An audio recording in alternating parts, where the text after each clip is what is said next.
kembali lagi di channel Citra Green TV. Di video kali ini, saya akan mendongeng sebuah film epic berjudul The Outgunned 2 yang dirilis pada tahun 2025. Buat kalian yang belum nonton alur cerita film pertamanya, bisa nonton terlebih dahulu video aslinya ya guys.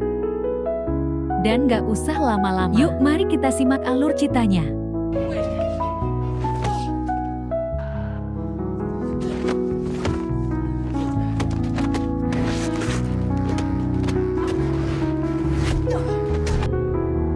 Film ini dibuka di suatu tempat di lautan, di mana sekelompok kru yang dipimpin oleh seorang wanita misterius yang disebut Discord menarik sebuah peti berumur ribuan tahun ke atas kapal mereka. Ketika mereka membuka petinya, mereka menemukan Queen, yaitu seorang gadis abadi sekaligus teman dekat Andy ribuan tahun yang lalu.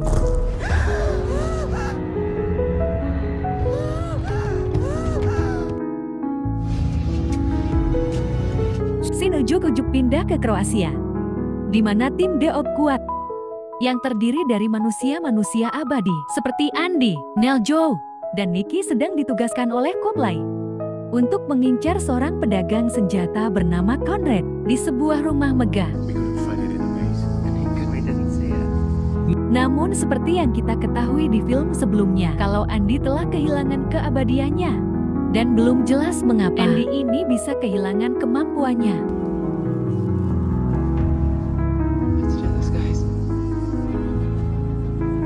Untuk memasuki rumah Conrad, Joe dan Nikki kemudian mengalihkan perhatian para penjaga dengan mencuri dua mobil.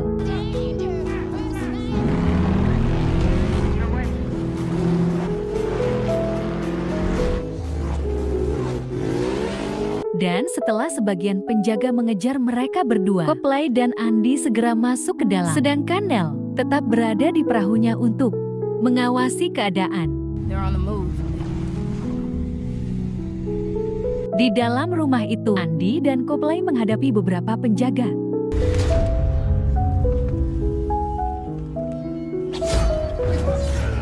Meskipun Andy telah kehilangan keabadiannya, tetapi ia masih memiliki keterampilan bertarung yang ia dapatkan selama masa hidupnya dan belajar dari Papa Zolly.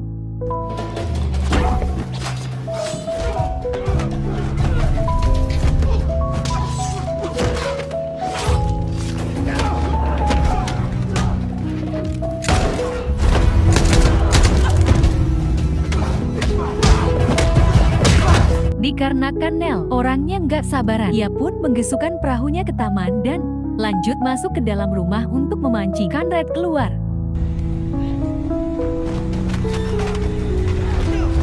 Tetapi karena Conrad membawa banyak pengawal, Neil pun terjun ke lantai bawah untuk bergabung bersama Andy dan Copley.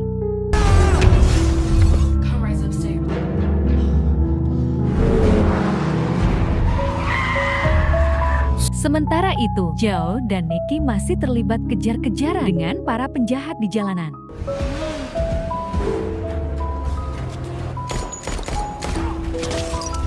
Dalam pengejaran itu, Joe pindah ke mobil Nikki untuk menjatuhkan salah satu mobil penjahat.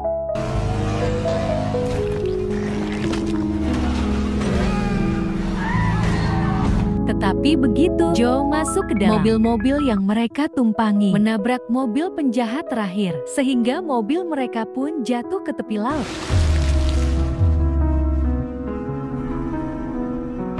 Sedang Copley, Andy, dan Neil akhirnya menemukan Conrad dan berhasil membunuhnya.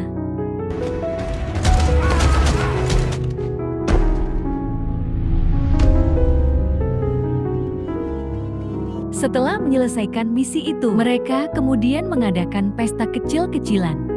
Namun begitu pesta berakhir, Copley yang merupakan mantan pemimpin mendapat kabar dari agensinya kalau Conrad bukanlah target utama mereka, karena Conrad hanyalah perantara dalam perdagangan senjata. Sedangkan target utama mereka adalah seorang wanita yang berhasil tertangkap sosoknya melalui kamera CCTV Citra Green TV. Dari gambar itu, Neil merasa ngeh karena ternyata si wanita pernah muncul di dalam mimpinya, di mana di dalam mimpi itu si wanita memasuki sebuah ruangan penuh buku dan terdapat seorang pria yang sedang membaca buku.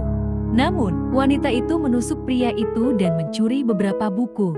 Di situ ya benar, Think it means something? I figure it out.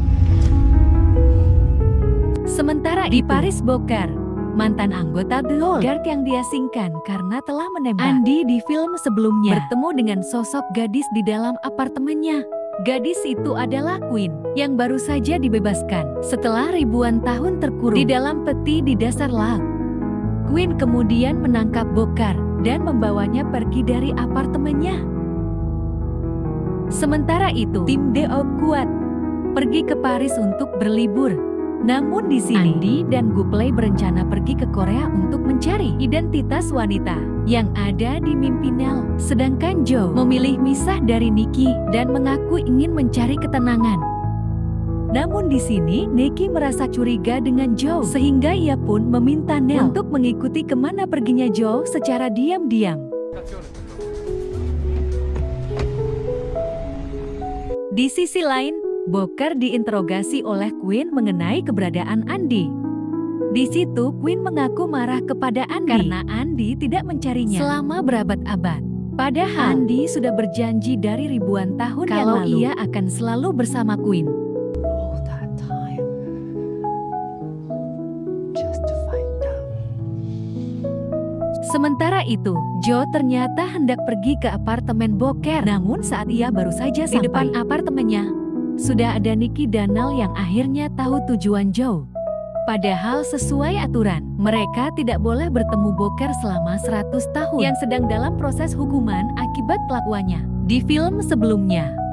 Di saat itu juga, Nell yang baru saja dari kamar Bokar mengabarkan kalau Bokar tak ada dan hanya bercak darah di lantai. Dari situlah mereka sadar kalau Bokar dalam bahaya. We'll meet them at Echo. Nikki. Made a promise the last time I saw her. Di tempat lain, Andy dan Copley akhirnya sampai di Korea. Andy kemudian pergi ke sebuah rumah dan bertemu dengan rekan lamanya yang bernama Tuah. Bisa dikatakan kalau Tuah ini manusia abadi setelah Andy, dan Andy adalah manusia abadi pertama.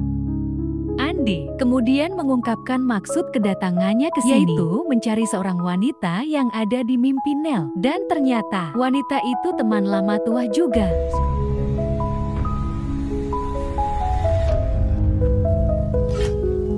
Tuah kemudian mengajak Andy dan Copley ke ruang rahasianya, di mana ruangan itu penuh dengan buku atau sama persis yang ada di mimpi Nell. Jadi bisa disimpulkan kalau Tuah adalah pria yang ditusuk oleh wanita tersebut. Tuah lalu mengungkapkan bahwa beberapa bulan yang lalu si wanita yang diketahui bernama Discord datang ke sini dan mencuri beberapa buku yang berisi semua identitas manusia abadi. Nggak cuma itu, Tuah juga mengungkapkan kalau Andy alias Andromache bukanlah manusia abadi pertama, melainkan Discord lah manusia abadi pertama dan paling tua. Selain itu, Tuah juga mengaku kalau Discord ada di sampingnya saat Queen dijeburkan ke laut oleh para warga ribuan tahun yang lalu.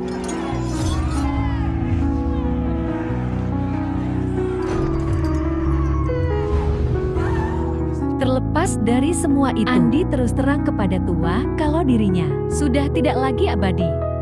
Kabar ini pun tentu saja membuat Tuah sedih dan akhirnya mau membantu Andy untuk menemukan Discord. That was the day you saved me. Andy dan Copley kemudian membawa Tuah ke hadapan para anggotanya. Gak lama kemudian, Joe mendapat telepon dari Bokar kalau dirinya ingin bertemu Andy, dan karena situasinya dibilang sangat darurat, Andy pun menarik hukumannya dan meminta Joe serta Nikki untuk menjemput Bokar. Don't worry, boss. We have to.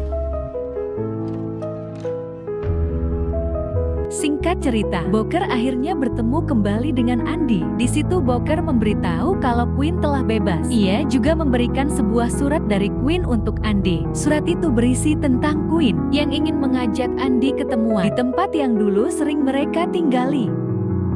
Tanpa pikir panjang, Andy pun pergi ke tempat tersebut. Namun Nell mau ikut. Karena saat ini Andy sudah tidak lagi abadi dan takut Andy kenapa-napa.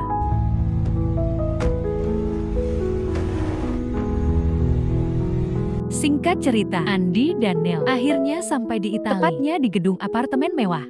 Andi kemudian ke tempat yang dimaksud, di mana sepanjang jalan Boker, Tua dan lainnya sudah ada di sana untuk mengamankan atau mengawasi Andi.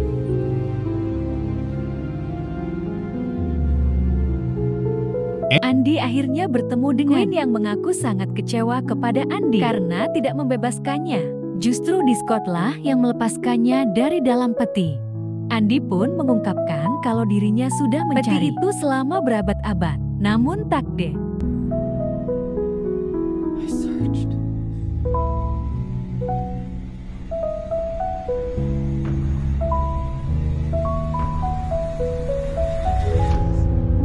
Dikarenakan sewot teman sejatinya malah membentuk tim sendiri, Queen Pawn menyerang Andi dan terjadilah perkelahian.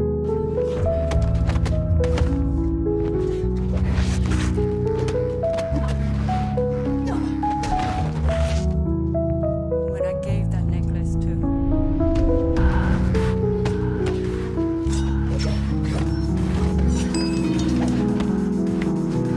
Di tengah pertarungan itu, mereka berhenti karena melihat Discord wira-wiri. Nel pun segera mengejar Discord, sedangkan Andi lanjut duel dengan Gwen. Dalam duel itu, Gwen kemudian mengambil kalung pemberiannya dulu dari Andi dan pergi melarikan diri.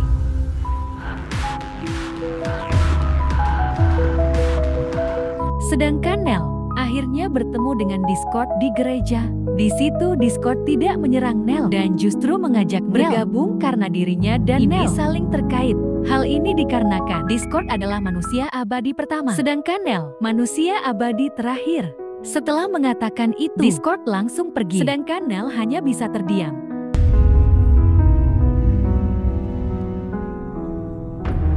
Di malam harinya, Boker menemui Tua yang sedang membaca catatan kuno. Dalam catatan itu, Tua menjelaskan bahwa manusia abadi pertama dan terakhir bisa membunuh atau menghilangkan keabadian dari sejenisnya. Dari situlah Boker langsung ngeh kalau Andi kehilangan keabadiannya saat duel dengan Nel di film pertama dan terluka akibat tusukan Nel. Can you see? Meskipun begitu, Tua menemukan catatan lain di mana manusia abadi ternyata bisa mentransfer kekuatannya dengan catatan yang hendak mentransfer harus terkena serangan dari manusia abadi pertama ataupun terakhir. Mendengar hal itu, Boker pun punya ide untuk mentransfer kekuatannya sendiri ke Andi sebagai balas budi atas apa yang dilakukan Andi dan permintaan maafnya. Boker lalu menemui Andi dan mengungkapkan unek-uneknya yang intinya ia meminta maaf kepada Andi. Namun di sini Boker tidak langsung mengatakan kalau dirinya ingin memberikan keabadiannya kepada Andi dan akan dilakukan secara diam-diam. Grateful for that. We've known each other too long. Expiration date. Sementara di Jakarta, tepatnya di pusat nuklir Serpong, para penjaga dikejutkan dengan kemunculan truk oleng yang secara tiba-tiba menabrakkan dirinya ke palang pintu. Dan ternyata si supir itu adalah Queen yang datang ke sini untuk membobol fasilitas tersebut. Koeng dan para anak buah Discord kemudian membunuh para penjaga sebelum akhirnya masuk ke dalam fasilitas untuk memasang sebuah bom.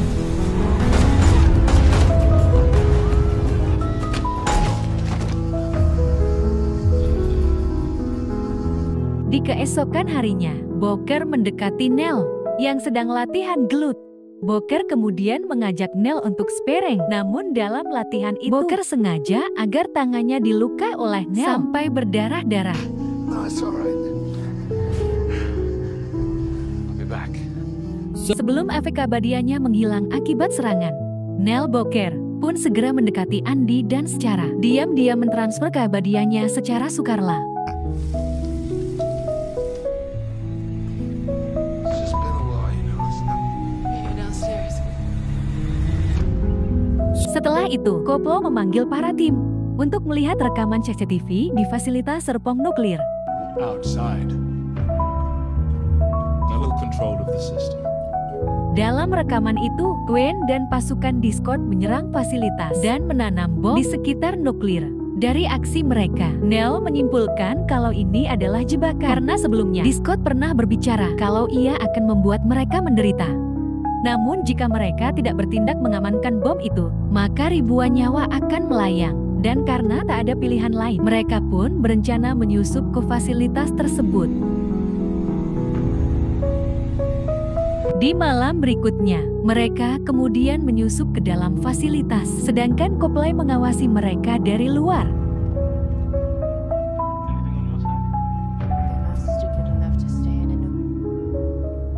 Di dalam fasilitas, mereka kemudian dikepung oleh para anak buah Discord yang mengajak mereka bertarung jarak dekat. Tak berpikir panjang, Deot kuat pun langsung turun tangan dan terjadilah pertarungan.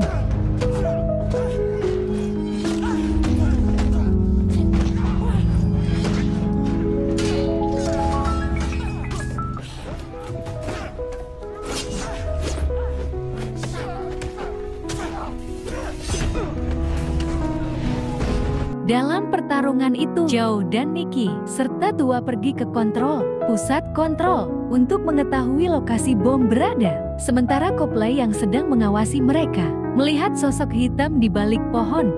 Karena penasaran, Couple pun keluar dari mobil dan di saat itulah ia diserang oleh para anak buah Discord. Joe, Tua, dan Nikki yang sedang mencari-cari tiba-tiba disemprot secara tiba-tiba oleh menggunakan nitrogen cair. Alhasil ketiganya pun klinger membeku, yang kemudian dibungkus oleh para anak buah Discord. Di sisi lain, Booker dan Andy masih menghadapi para penjahat di dalam koridor.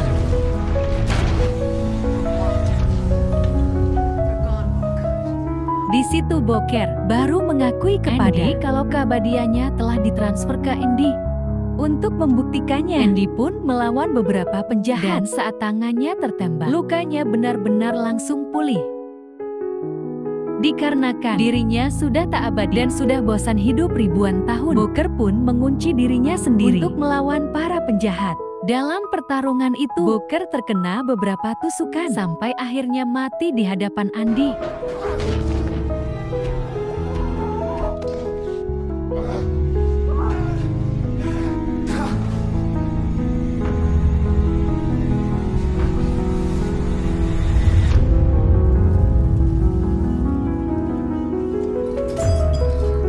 Di sebelah sana, Nell akhirnya sampai di pusat nuklir. Namun di situ ia malah bertemu Quinn dan terjadilah pertarungan.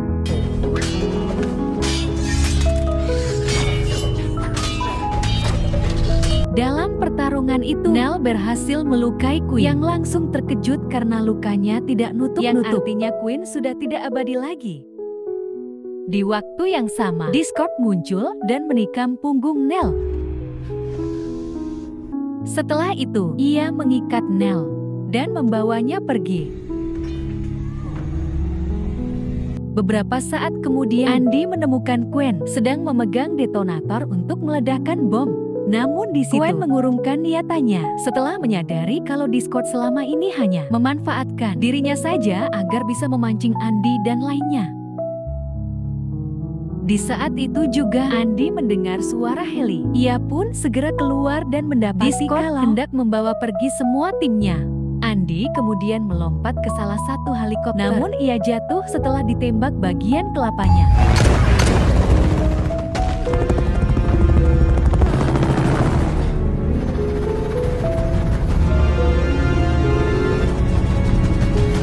Setelah bangkit kembali, Andy nekat melompat ke heli Discord dan menyeretnya keluar dari heli.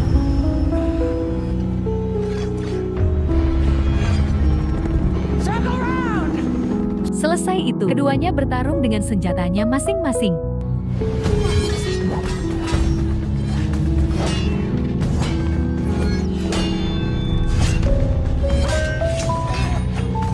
Dalam pertarungan itu, Andy menemukan kalau Discord ternyata sudah tidak abadi alias fana. Dan alasan Discord menculik anak buah Andy, termasuk Nell, yaitu untuk memanfaatkan Nell agar mau mentransfer kekuatan Joe dan Nikki ke dirinya sendiri. What's your plan? Discord lalu menyerang Andy menggunakan pedangnya. Setelah itu, ia pun pergi sambil membawa semua anak buah Andy.